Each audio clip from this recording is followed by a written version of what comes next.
reflect on what neighbors mean to me, I'm instantly taken back to a time in my life when I was struggling to really establish my first grown-up apartment. I'm coming off of a string of really bad rentals, 6 roommates or really tiny efficiencies, and I hit rock bottom when I rented a windowless basement apartment from a coworker of mine. I actually liked the smell of a musty basement, but for some reason this place smelled like SpaghettiOs, the kind with meatballs. And I just got depressed living there. I was staying up all night, I was sleeping late, I had to get out of there. But I'm mid-semester in a college town, and there really wasn't a lot available. But I get out the Yellow Pages, and I start calling. This is before the internet. I start calling every number I can find for an apartment complex. And finally, I find a 1-bedroom apartment that's available immediately. So I go see it, and it's beautiful. It's everything I've ever wanted, an exposed brick wall. The only issue was the rent was $400 a month. And I'm a graduate student. Yeah, I have my income from Lady Foot Locker, but I don't have laundry, so I'm spending all my 20% discount on buying clean clothes to wear the next day. And I'm teaching one class, supposed to be writing my thesis, but I'm not. I fill out the application anyway, and somehow they approved me to rent this apartment. So I'm overjoyed, my life is turning around, and finally it's move-in day. My friend Meg is helping me to move into the apartment, and we're unloading the U-Haul, and it's a garden-style apartment with a long balcony, and I'm at the top at the end, and we're taking my stuff in, and we come across directly below my apartment, there's a sidewalk, and there's a wheelchair ramp there. And we didn't really know the etiquette. Are we allowed to go over the wheelchair ramp, or is that rude to the person that owns it? But we didn't really want to go out in the snow, so finally we decided we're going to go over the wheelchair ramp. And a few trips over it, the owner of the wheelchair ramp, sure enough, opens the door. And polite words were coming out of her mouth. She was saying, "Hello, are you my new neighbor?" But there was something about her that instantly made me uncomfortable. Lots of long, big, black, stringy hair, a terrific amount of makeup, just wearing a negligee. It's winter, it's the middle of the afternoon. And she says, "Why don't you guys come in?" And we go, "Well, thanks, maybe another time, we're moving." And she instantly turned into Darth Vader and said, "I think you need to come in." So we dropped the futon we were carrying, and we went in the apartment, and I hoped we could handle it the doorway, but no, we sat down on the sofa, and I'll never forget, she reached behind me, and she not only pushed the door closed, but she locked it. And I started to go back to like Hansel and Gretel, where someone went in the oven and got eaten, and it was really kind of scary. And she introduced us to her cat. I can't remember the cat's name, but it was one of those cats that went by his last name, like Mr. Chuckles or something.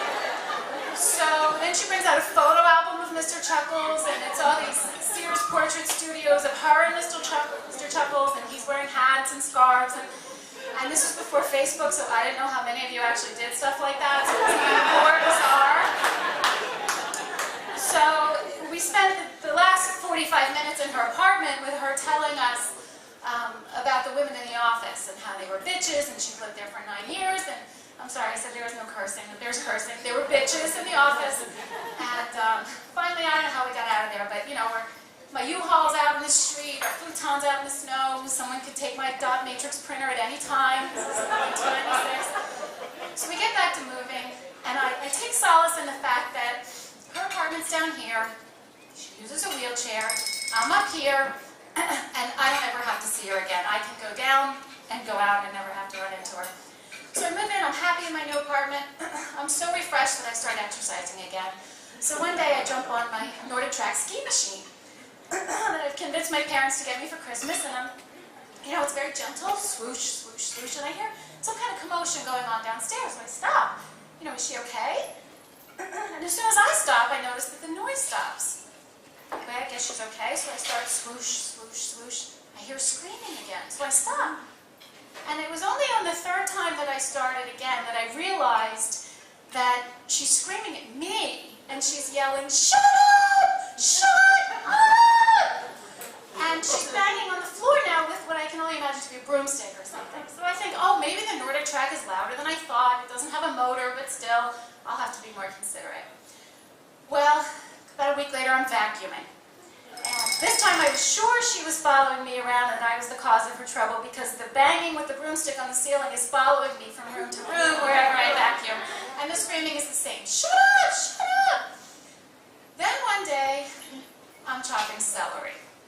And I'm not chopping celery with a big cleaver, I'm chopping celery with a cutting board and a little knife, and the screaming begins. Shut up! Shut up! I'm a pretty tolerant person, I don't like conflict. You know, I decide I'm going to deal with it. I love this apartment so much, I don't want to rock the boat.